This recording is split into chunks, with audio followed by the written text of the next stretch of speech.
free, or win material from a good trade. In many positions, you will have several options to trade pieces, but a lot of these choices can be bad. Being able to avoid making bad trades is essential for chess improvement.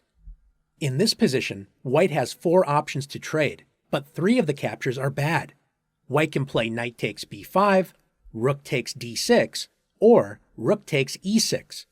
In all 3 cases, white is trading a more valuable piece for a less valuable piece, losing material in the process. Can you find the one good trade in the position for white? Did you notice white's powerful bishop on g2 pointing at the rook on a8? After bishop takes a8 and rook takes a8, white has traded black's more valuable rook for the less valuable bishop, so white has gained material and made a good trade. Let's take a look at some other examples of avoiding bad trades. In this position, with black to move, black should focus on completing development with knight f6 and castling. Instead, black notices a tempting check and plays bishop takes f2 check. Black trades a bishop for a pawn, generally a very bad trade, hoping to set up an attack against white's king. After king takes f2, white's king has lost the right to castle, but as we'll see, white's king's safety issues are short-lived, and black will simply be down material.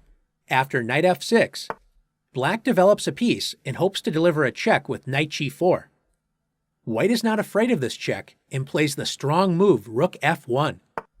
White prepares to bring the king to safety, so after knight g4 check, white can play king g1. White's king is basically castled, as it is protected by 2 pawns. White's rook will enjoy the open f-file once the knight on f3 moves.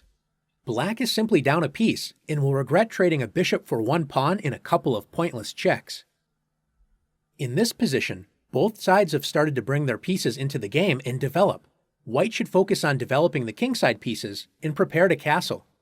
One trade that is generally bad is trading one of your developed pieces for an opponent's undeveloped piece. Notice that white can capture black's knight with bishop takes b8. Even though the bishop and knight are worth the same, it would be a mistake to play bishop takes b8, because after rook takes b8, notice that white only has 2 pawns developed, and the rest of white's pieces are still on the back rank. Black now has a lead in development, so this opening is not going well for white. In this position, white can trade a bishop for a knight with bishop takes c6. Just because you can trade doesn't mean that you should. In general, you should only trade if it improves your position or makes your opponent's position worse. White shouldn't waste time with this trade. A better idea is to continue to develop and bring the king to safety with castles. If black plays a6, attacking white's bishop, should white trade the bishop for black's knight on c6? White should keep the bishop on the board and play either bishop c4, putting pressure on black's weak f7 square, or play bishop a4, keeping pressure on black's knight. It would be a mistake to play bishop takes c6. Notice that black's knight on e7 is blocking the bishop on f8, so after knight takes c6, white traded a developed piece, improved black's knight that was on e7, and has now opened up a path for black's bishop on f8 to develop. Since this trade made white's position worse and improved black's position, this was a bad trade for white. Let's look at one more example together. We already mentioned that trading one of your developed pieces for an undeveloped piece is typically not a good idea. Does this mean that it is always a bad idea? Not always.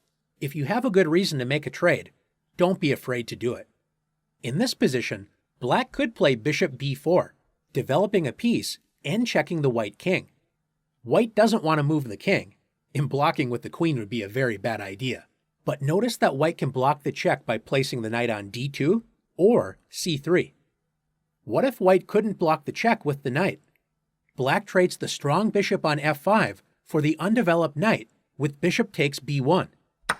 After white captures with the rook or the queen, let's say queen takes b1.